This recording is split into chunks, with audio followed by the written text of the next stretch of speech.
Tai treneri, kaip galėtumėt apibendrinti šiandienos rungtynės? Eilinis pralaimėjimas, nors tikrai stengiamės ir nusitikinėjom, kad laimėt varžybas. Gal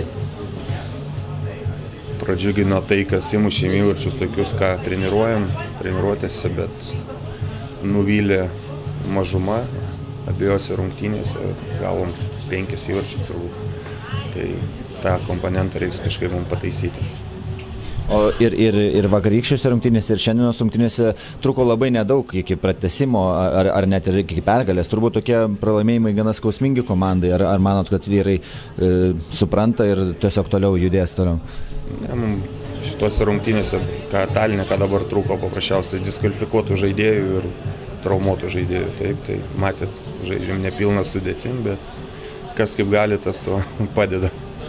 Ir trečiadienį laukia išvyka į Kauną, kur, manau, sieksite atsirevadžiuoti už pirmąjį susitikimą Kaunas City komandai. Kaip manot, ar Kaunas dabar tokiame lygyje, kur jie būtų įveikiami ir ten galima matyti ir siekti taškų? Nežinau, kokiame lygyje. Žiūriu labiau savo komandą, kokiam lygyje. Aišku, mes, sakau, nesvarbu mums koks priešininkas, mes visada stengiamės eiti laimėti. Ačiū.